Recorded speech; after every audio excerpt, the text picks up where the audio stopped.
Welcome. This is Syed Khalid Shabazz and you're watching Gawa News. Face masks, frequent use of sanitizers, limited gatherings with social distancing are going to be the new normal. Even after the Go Corona chants across India, it appears the coronavirus is here to stay and may never actually go away. And lockdown is not going to make it disappear. According to the World Health Organization, there is no certainty when the virus will be eliminated, and if relaxing the lockdown can prevent a second wave of coronavirus infections.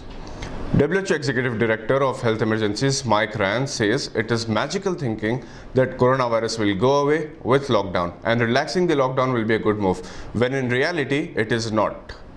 Dr. Soumya Swaminathan, Chief Scientist with World Health Organization, estimates it will be nearly 5 years until the COVID-19 can be controlled. Even if a strong vaccine were to be developed, it will take at least a year. It would be difficult to assess the actual number of coronavirus cases, as only 10% of the world population have undertaken the COVID-19 tests. And there is no official data for cases among the rest of the population. As the fear continues, software giant Microsoft and MIT are seeking 1,000 volunteers to give blood for a virtual coronavirus study. Harvard and MIT bioengineers are working on sensors to detect coronavirus patients using technological tools. Similar sensors were developed to detect Ebola and Zika virus in the past. The coronavirus is now 6 months old.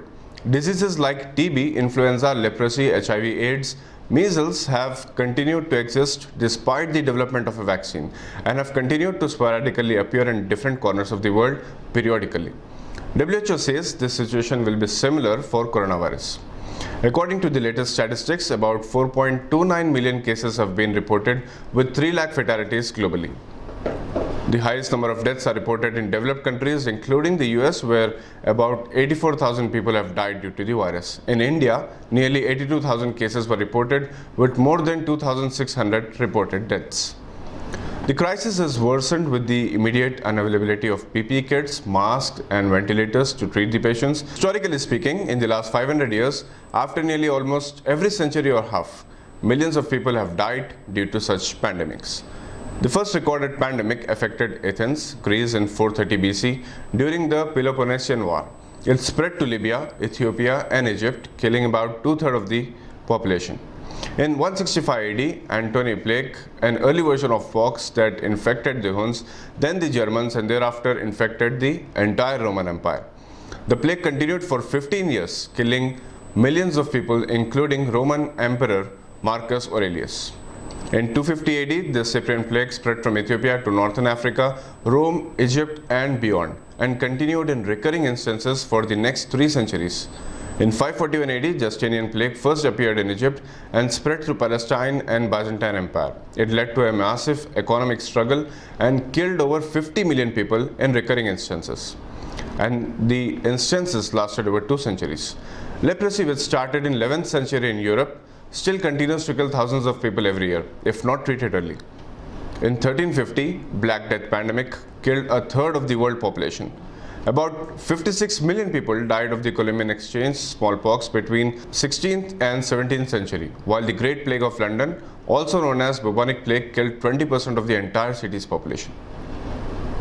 Cholera, a small intestine infection, started in Russia in 1817 and killed millions of people in 7 similar pandemics occurring over 150 years. Similarly, measles and Russian flu killed thousands. The next pandemic to strike then was the Spanish flu in 1917 that killed over 50 million people across the world, followed by HIV/AIDS in 1981, SARS in 2003, and COVID-19 in 2019.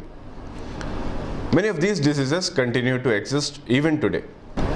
Experts believe that coronavirus will leave a lasting impact on not just global economy, local businesses, but also the health, lifestyles, and psychology of the people who have remained indoors for an unprecedented duration as a precautionary measure after the government's imposed lockdown. Those affected or diagnosed positive for coronavirus will be stereotyped, subject to social stigma, just like the HIV patients have been.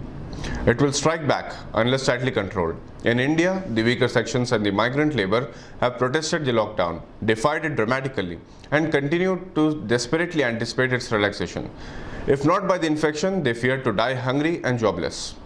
Meanwhile, until the vaccines are produced and made available for all, Our only defense against the virus is a strong immune system, which is spiraling its defense down due to the lockdown-induced sedentary lifestyle with every passing day. That's all for now. We hope that watching this bulletin was your time well spent. This is Syed Khalid Shahbaz signing off for Gawa News.